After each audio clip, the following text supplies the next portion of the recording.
कि साहब 2017 में बताया था इसी सूत्र ने, क्योंकि ये सूत्र बीजेपी वाले सीबीआई ईडी के दफ्तर में बन के सूत्र बनते हैं या सीबीआई ईडी बीजेपी के दफ्तर में जाके सूत्र बन जाती है, लेकिन ये हैं उत्पाती सूत्र। इनका कोई धर्म नहीं, इनके अंदर कोई संवेदना समझ नहीं। अब इन्होंने 17 में कहा था कि 8,000 करोड़ का ट्रांजैक्शन हमारी सांसद मीसा जी के घर मिला। बढ़िया बात। 1,000 करोड़ का एक मॉल मिला, जमीन खा गई, आसमान लील गया। और अभी गुड़गांव में किसी और के मॉल को रेड मार दिया और किरकिरी हो गई तेजस्वी जी के नाम बता करके। वो कहां चला गया, कहां काफूर हो गया? तो मैं तो सिर्फ इतना आग्रह करूंगा, हे बीजेपी के दोस्तों, ये जो आप पर्यायवाची खेल रहे हो ना सीबीआई ईडी के साथ, सूत्र का, उत्पाती सूत्र का, बाज आइए, कागजात दुरुस्त करिए, पॉलिटिकल लड़ाई पॉलिटिकली लड़िए। और जनता से भी कहता हूं कि आप इनकी मंशा समझिए। वो 17 वाली बात कहां काफूर हो गई ना? गुड़गांव मॉल झूठा बेबुनियाद रेड किसी और के मॉल पे मार दिया तेजस्वी जी का करके। तो उनके लिए कोई माफीनामा होगा? कोई गुंजाइश है? या इस राजतंत्र में, तथाकथित लोकतंत्र लेकिन राजतंत्र, इस व्यवस्था में उसकी भी गुंजाइश नहीं। आप सर सूत्रों पे सवाल उठा रहे हैं, लेकिन आपको क्या डॉक्यूमेंटेशन? मैं तो सीधे कहता हूं ना, 17 की बात हमको कोई बता दे। 2017 बहुत पुरानी बात नहीं कह रहा हूं, 6 वर्ष पुरानी बात।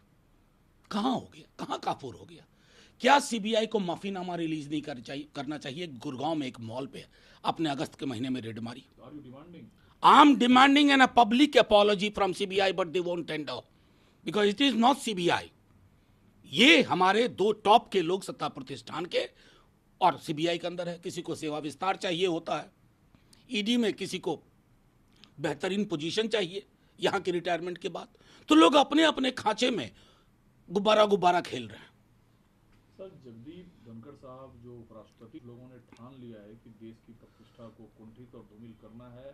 छाती पे सांप लौटता है जब ये कहा जाता है कि संसद में माइक बंद कर दी जाती है। ये घटना आज तक कभी नहीं हुआ। देखिए, मैं तो सीधे तौर पे कहूंगा, माननीय उपराष्ट्रपति का पद बड़ा महत्व का है, संवैधानिक पद है। राष्ट्रपति जी का पद संवैधानिक पद है। दलीय व्यवस्था में दल आपस में लड़ेंगे, झगड़ेंगे। अटल जी ने इस तरह के आरोप लगाए थे, आडवाणी जी कई दफा कह चुके हैं। माइक ऑफ को एक प्रतीक के तौर पे क्यों नहीं लेते हैं कि संसदीय लोकतंत्र में कमियां आई हैं, बीमारियां बढ़ी हैं। 2 मिनट में बिल पास होना, ये कौन सा संसदीय लोकतंत्र को प्रमाण पत्र मिलने जैसा है? तो मैं तो माननीय राष्ट्रपति जी, उपराष्ट्रपति जी से आग्रह करूंगा कि संविधान ने आपको बहुत बड़ी जिम्मेवारी दी है। ये जो दलों के बीच का आपसी है ना द्वंद्व, इसको दलों के बीच रहने दीजिए।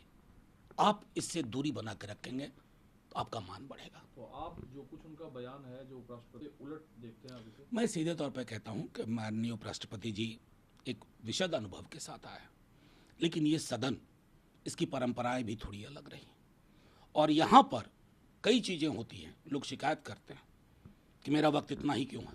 हम शिकायत करते हैं कि 2.5 मिनट में बिल क्यों पास होता है। तो संसदीय लोकतंत्र की रुग्णता का संकेत है।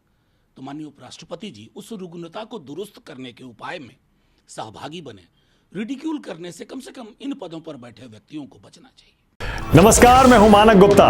अगर आपको हमारा ये वीडियो पसंद आया हो तो इसे लाइक और शेयर जरूर करें और हां, हमें सब्सक्राइब और फॉलो करना ना भूलें ताकि आप देश और दुनिया की कोई खबर मिस ना करें। तो जुड़े रहिए हमारे साथ और देखते रहिए न्यूज़ 24।